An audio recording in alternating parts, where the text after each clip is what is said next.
Hey guys, it's Lauren here, popping in today to share with you a layout for the Hip Kit Club design team. Now, I have been challenged to participate in the weekly sketch challenge.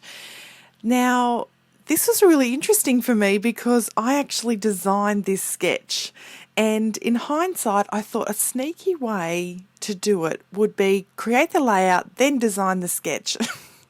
So then you don't make the sketch too tricky for your own skill.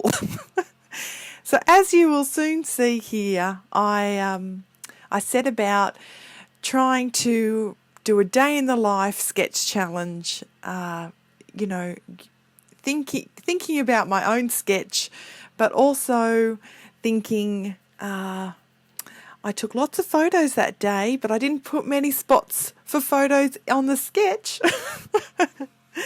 So I thought I would just go with the flow and do my own interpretation, hence why you see me having culled all those photos that, the ones that I've backed are the ones I'm going to use, but I had to cull some of the photos of the day. I'm not too worried about that because I scrapbook Project Life. So I know that those moments and memories will be well documented in my Project Life album as well. So I feel good about that. But feel free that if you're going to take up this Day in the Life challenge, this sketch challenge, to add as many photos as you like. And the thought had crossed my mind that I might actually do a double page. But for you guys here today, I'm only sharing a single page layout because I was bamboozled by the whole concept, and I did it to myself because I designed the sketch.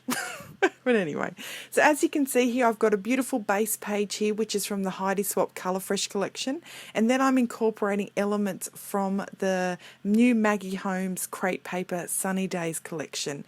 These parasols, I think that's what they're meant to be, parasols, were perfect to sort of tie in the day, tie in the photos, help them link with each other so there's not a big gap. So I just wanted to fussy cut them out and then thought I will start embellishing. Here's the beautiful ephemera pack. That is an exclusive pack for the Hip Kit Club designed by Kim Watson. And I thought I'd have a little fiddle and see what little bits and bobs out of there that would accent my day. And that little camera there was so cute, and the sunglasses there, it was such a great little pack because the day it was action packed. I woke up, had a great coffee in the morning, looked out, it was a really misty morning, so I captured a shot of that. My little puppy posed for that shot just there in the bottom, and then I was off to the cross country for my daughter, off to the athletics carnival for my son, and then off to ballet lessons in the afternoon. I did manage to squeeze in a walk that day as well, so myself and my puppy met my sister and my nephews down on the riverbank, and while my daughter was at her ballet lessons, I went for a beautiful long walk along the riverbank there. And the last photo that you see there is of two of my beautiful children, one who doesn't like his photo getting taken, hence why he's hiding there, and my gorgeous daughter who has no issues with getting her photo taken. Thankfully. So that's sort of a bit of a snapshot of my busy day. So being so busy, I thought let's go super crazy on the embellishments and the ephemera. That there is the Colour Fresh ephemera. I only have just got my March kit, so I was really wanting to sort of save those Colour Fresh ephemera pieces there. So I think that's what I end up doing. Nothing comes out of the Colour Fresh kit, because I'm going to save those for some future layouts there. So I know you're thinking, what is she doing now? What is she doing? I'm checking right now. I just took a photo of it just to double check, and I've made a big mess. But what I realised by putting all that on there with that really beautiful pattern paper, I was kind of losing the photos and the embellishments within that background. It was just all a little bit too busy. So I've grabbed out some white gesso, and I'm just going to make sort of like an opaque finish across the top. But then I realised, no, I really want to punch this out. So in certain areas, I've grabbed some white acrylic paint to just sort of really blot out some of those sections, which, as you'll see in a minute, was the right thing to do, because those photos and embellishments really jump off now. Well, they will in a second when you watch it. That's a little brush that I use. Some people use a credit card to apply your gesso and your different mediums, but I've just grabbed that little sort of a spatula thing. I just picked it up at Riot Crafts place. It was only a couple of bucks, and that is a really good little tool to have because you don't sort of get many lines. By having that smooth edge, you don't have those brush strokes through your gesso or your white paint. So that's a nice little tip there. Here I am fumbling around trying to get my photos the same way that I had them before I swept them off the page. But I'm sure if you guys have ever done that, you know that the layout never turns it back out the way you had it, but the general idea still comes together, which is really good. My talented children, Katie came 8th in the cross country. It was a super hot day. And then Jackson, he is my little super speedy short distance runner. He came 2nd in the 100 and the 200. So I'm super proud of them and all the effort they give to their sports and their commitment. As you can see, I'm getting a bit painty. There's white paint going on all over my fingers. And that's because I was too impatient to wait for the gesso and the paint to dry, and I just knew what I wanted, so I wanted to get into it. And I don't like using my heat gun at the moment because in our really humid weather here at the moment, my papers are really curling on the edges, so I tend to opt for the, oh well, it's too wet option. I'm just going with it anyway. But I knew I'd be covering up most of it, so it wasn't a worry. So the photos, you saw me earlier when I began blabbering on about other things other than the process. I really wanted them to pop off. So I wanted, but not make them too big because I knew I needed to fit them on the page. So I just mounted them in a small border of white paper there, and to make them sort of pop off and stand out like amongst those busy embellishments, I just used a fine tip pen to create a border around each of the photos. Now I realise I've just been saying pop off a few times now. So pop off, I've had a few comments on my other videos I've posted on my channel about my terminology in using pop off.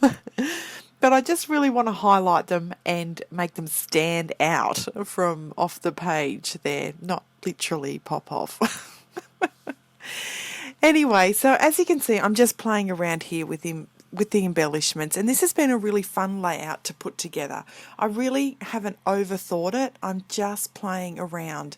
And with designs like this where you really want heavily embellished features, you do have that freedom to be able to use up half an ephemera pack. And, and in thinking, this is probably a really great design for when you're kit busting and using up all those goodies that you have laying around or that are from past kits that are not being used. So really just having fun, going embellishment crazy, and you watch it come together. As long as your colour tones are all in theme, I think you can't really go wrong this way. I love just popping pretty things around. Butterflies, stars, flowers, camera, sunnies. How cute is that pink and navy bow? Or bright, well, it's not navy, but that royal blue bow there. All these things just made this layout come together, and I couldn't be more happy. Now, next I'm moving on to my title. Now, in our March kits, we got this great epoxy font. And I knew that it would help with my black and white photos and my little black accents of like the ephemera pieces to really, stand out, but also blend in to the theme of what this layout sort of coming together like.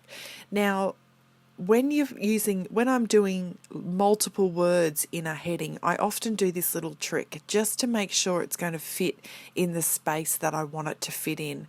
So just using a piece of plastic or ephemera or just even a plastic ruler, you can just clip your alphabet along the edge, and that in the way that you would like it.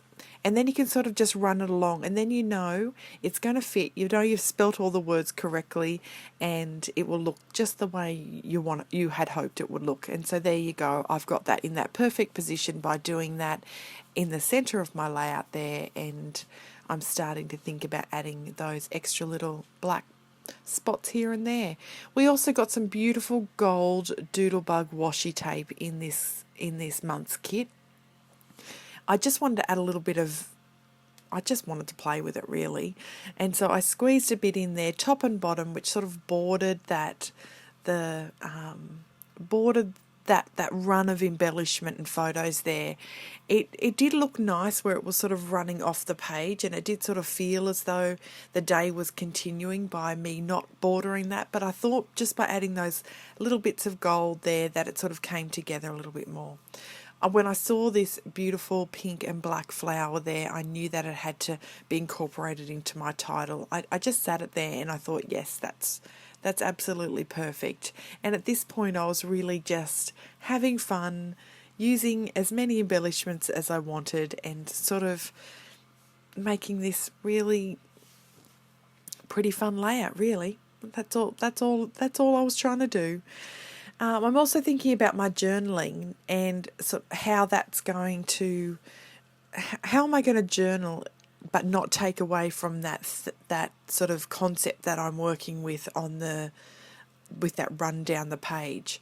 And I knew that I had applied some gesso just near the title there that had run further than I had expected it to in my very time, I obviously, clearly I do not take a lot of time when gessoing or think about it overly a lot, and I just sort of brush stuff everywhere, and that's what I'd done then. I'd moved that gesso right over to that side, and I knew that I had that space, so I thought, yep, that's where I'm going to add my journaling. So thinking about it, I knew that I didn't have that too much space, but I wanted just to capture a little bit about each of the moments of the day. So just quick points there. I've done some close-up photos that you can see at the end of the video, so you can see how I've just said, we've got a busy day. Jackson and Katie highlighted their sport and their achievement at their sport. Just really documenting in simple sentences, but really captured a whole day in just a really small space. I encourage you to use your handwriting on your pages.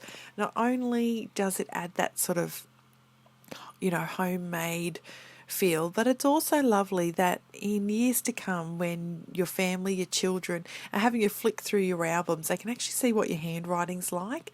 And it just adds that little bit extra meaning, especially when the thoughts and sentiments that you're writing in your journaling are probably delighting in them, or maybe sending some advice to them. And if it's in your handwriting, then that makes it all the more special there.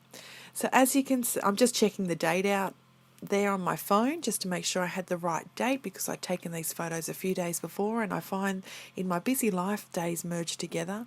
And as you can see before, I was just adding some extra little touches with my black pen just by creating my own little stars there, which sort of added those little bits of specialness around the page and sort of bring it all together. This here, I'm just going to do some splatters of some yellow shimmers that came in a past kit. I unfortunately didn't get the colour kit this time. I wanted to buy my little girl a present of the main kit instead, but I knew that I had lots of beautiful colours from past kits in my stash. So there you have it. There's my layout, all finished. A super fun layout that I encourage you to give this sketch challenge a go and document a day in your life. Okay guys, take care. Bye.